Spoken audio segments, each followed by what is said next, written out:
everyone, welcome back. And if you're new to my channel, I'm Nancy Uko, the founder and head relationship coach here at the High Flyers. And this is DAP, where you get the divorce attorney perspective, my perspective, on how to maintain happy and healthy relationships. If you can't tell, I'm super excited about this episode because we've been able to get through the nitty-gritty of why I started the High Flyers, what fuels my passion and desire to want to help couples and singles in their relationships.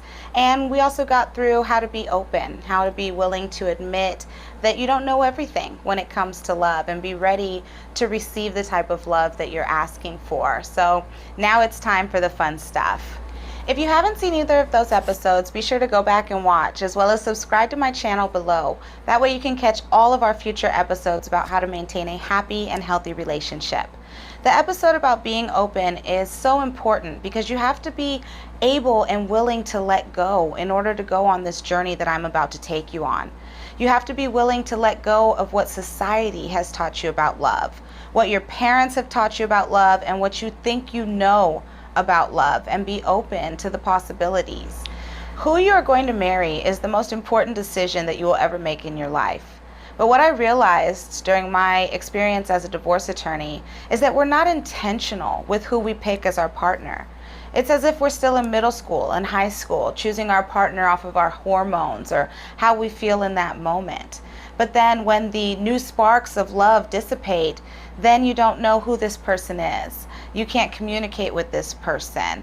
You don't know how to navigate through any issues that may arise. And what happens is you're now sitting in my office telling me that your partner is not romantic. You can't emotionally connect with this person. They're trying to control you, or you're not physically attracted to this person anymore. Now you want a divorce. So you leave, finding one reason or another to blame the other person for the failure of that relationship.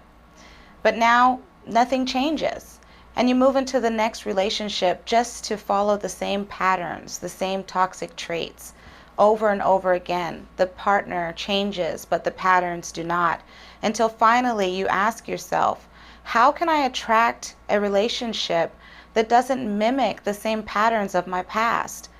And the answer to that question is easy. First, you have to heal your past. Second, you have to learn new skills for the present. And third, you have to be able to envision your future clearly.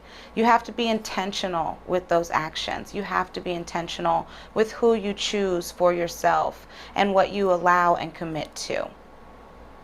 As a relationship coach, I realized that there is a direct path to a happy and healthy relationship.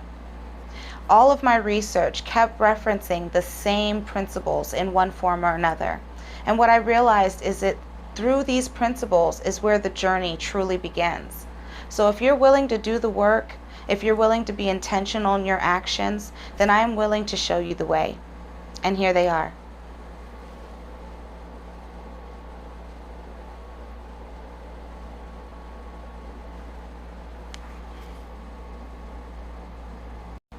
Each week we will break down one of these principles, starting with today, self-love. Understanding that you cannot change anyone else's actions. You can only change yourself. Stop looking at yourself as the victim of somebody else's actions when you're only caught in the crossfire, collateral damage to a battle that they're having within themselves. I really want to break down what I just said. You cannot change anyone else. You can only change yourself. And I think that is so important because we as a society put a lot of emphasis on the last part of that statement, changing ourselves. We're taught that in order to be in the relationship that we desire, or to be with the person that we think we are meant to be with, that takes changing or molding who we are in order to be what that person would want us to be. In society today, it's acceptable, encouraged, even deemed as advantageous of us to want to take that extra step to be what this other person wants us to be. Think about it. How many times have we looked to our significant other for cues on how we should act or how we should be in order to make them happy? How many times have we faked an interest in something just to get a date with this person, or just to be close or in a relationship with our significant other? How many times have we withheld our interests and who we are, hoping for the acceptance of that person.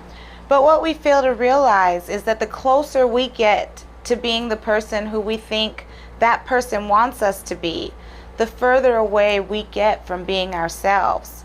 And how can you truly honor somebody else if you can't even honor yourself? What we need to do as a society is shift our whole mind frame. Stop trying to be what we think our significant others expect us to be. Stop trying to change and manipulate yourself to make somebody else happy. Instead, present yourself and be exactly who you are now in this moment. Be willing to commit to yourself and know that whoever comes in and out of your life, you are the one consistent thing.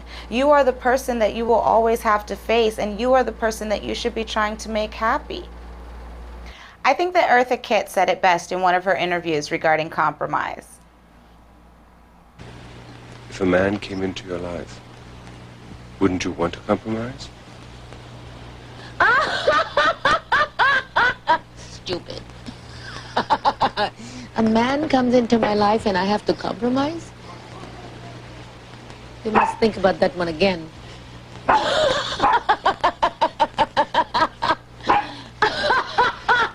A man comes into my life and you have to compromise for what?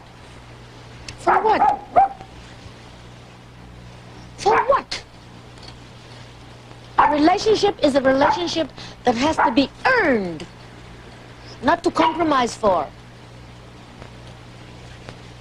And I love relationships. I think they're fantastic. They're wonderful. I think they're great. I think there's nothing in the world more beautiful than falling in love.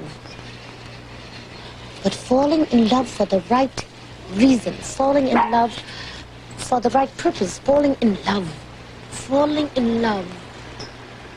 When you fall in love,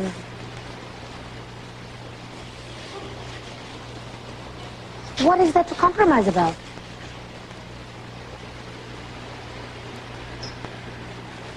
Isn't love a union between two people? Or does Eartha fall in love with herself?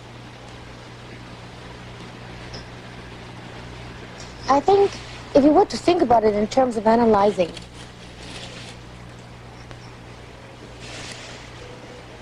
yes, I fall in love with myself and I want someone to share it with me.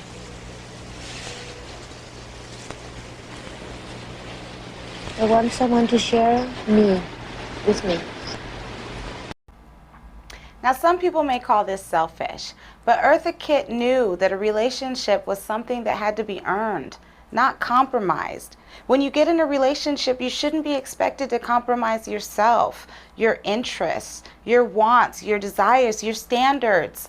That's not what love is. No matter what society has taught you, or your parents have taught you, or your religion has taught you, or what you thought in the past, that is not love. Having to compromise yourself is not on the table. That is self-love. So it looks like you guys have some homework for this week. I want you to practice not suppressing yourself for anyone or anybody. No matter what society says you should be doing, what you're accustomed to doing with your parents, your religion, or your household, try to be 110% unapologetically and authentically you. I'm so excited to hear about all of your guys' experiences with this, so be sure to comment below. Also, like and subscribe this channel so that you can stay up to date on the principles required to maintain a happy and healthy relationship. Again, I'm Nancy Uko, founder and head relationship coach for the High Flyers, and this is DAP, where you get the divorce attorney perspective on how to maintain happy and healthy relationships. See you next time.